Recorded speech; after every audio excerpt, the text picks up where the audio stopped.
Welcome to Liz and Let Grow. In this video, do not do as I do. I'm going to show you what I'm experimenting with and taking a few stems from this arrangement and trying to make plants from them. Follow along, learn from my mistakes. This is not a tutorial. I repeat, this is not a tutorial. All right, hello and good morning. I have a fun little experiment to run. Let me show you. All right, so what I have here is a stem that I already cut the bloom off of. And this was a hydrangea.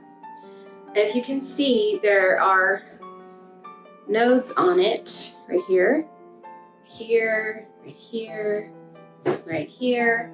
I'm going to be cutting this into sections. Probably you have to cut like right below the node, and then this is usually where it roots out. So I'm going to be doing probably like 1, 2, 3 sections. And then I will be dipping them into this rooting powder, this rooting hormone. Yep, Steven's sleeping. So actually what's really cool about it is I was looking up like the science behind this. And this is 0.10% indole 3-butyric acid. So I guess what it does is it like damages the plant enough where it like eats it away, and then it, oh, that sounds great. So I guess what it does is it damages the plant enough so that it will want to reform roots, like where it was eaten away at, I think. But it speeds up root development. This one I just got off Amazon. I can link it below if you were interested in this. There are different kinds of rooting powder for hardwood cuttings, softwood cuttings. This one is called Bond Tone 2. This one is called, I'm just gonna present to my toddler. This one is called Bond Tone 2 Rooting Powder. And this is for rooting houseplants, ideal for transplants too, speeds root development for use on ornamentals, vegetables, fruit trees and berries, or simply cut, dip, and plant. So what I'm gonna be doing is I'm gonna be clipping these. This is a container that I've prepped for winter sowing, and I haven't really seen this method online. I've looked it up. The closest that I can find is like that people use it for roses, and they have roses. Oh, that would be great. People use it for roses, and they put it in their greenhouse. I don't have a greenhouse. These roses. Yeah, but these actually simulate a greenhouse because you leave it outdoors. I have. Yeah, I've poked holes in the bottom. What do you know what the holes are for? The holes are for drainage because you don't want water sitting in here and rotting the roots. So the holes, there's lots of holes for drainage. And this is about, yeah, drainage means that the water can flow. This is about 3 inches up right below the handle. This is the part that you do not cut. And then I just, because it's nice, it's a nice little hinge. I have poked some holes in here for airflow. I will be filling this up outside with dirt just to about here. And then I'll be planting my hydrangea blooms in here. I might even go out and grab some clippings from a climbing rose that I got for Mother's Day this past year. Wow. Oh, that sounds great. So, because this is an awful lot of real estate to just have like 3 or 4 little sticks in there. I mean, I could have 15 in here. So I want to utilize it's funny because, you know, you would think that potting soil isn't free. So I want to use up what I have and not waste any. So anyway, that's the plan. Yeah, I don't want to waste any. So anyway, that's the plan for this. And oh, that'd be great. I would love if you could draw some plants. All right, so this is what we're working with here. This is a hydrangea stem that's just a cut flower. And I already cut the bloom off because it was beyond, I had already revived it once. But as you can see, there's a lot of nodes on here. So here, here, here, here. These are all called nodes, and as you can see, they're already starting to grow.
right, if you can hear a buzzing in the background, it's definitely our 25-year-old fridge.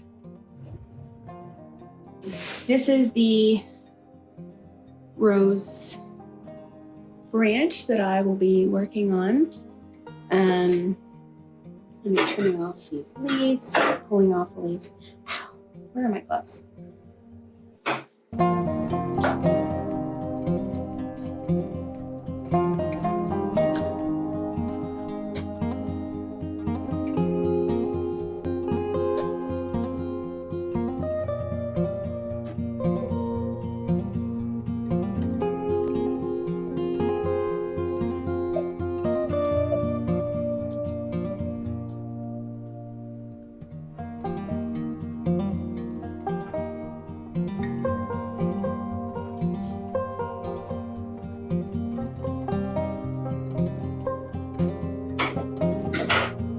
Let's see here. This right here, there's a node right there. There's another node here. You can see that. There's another node there. There's a node here. Basically anywhere where the leaves, where there was a bunch of leaves, there's a node, so I'll be cutting right underneath it.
this is when I thought I was finished with my propagation project, but I realized that there were more stems in this arrangement that I could possibly propagate. So I am sealing this up, but I did end up taking the duct tape off, which was extremely easy, and I still could reuse the duct tape if you were worried about me wasting.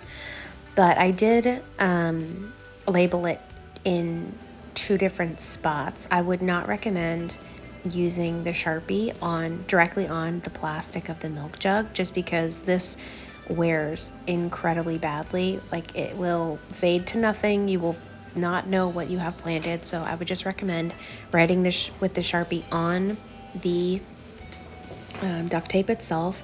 I also am experimenting with the masking tape, so we'll see which one holds up better. Comment below which one you think will hold up better.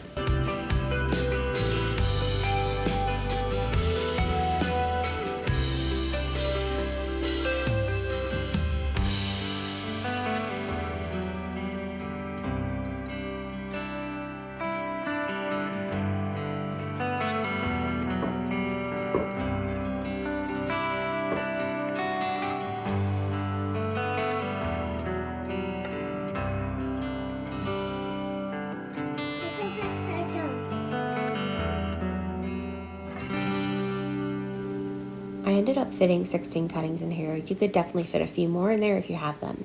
Also, it's important that you put this in a sunny but slightly protected place outside. I'm debating moving these indoors, but subscribe to see what I end up doing.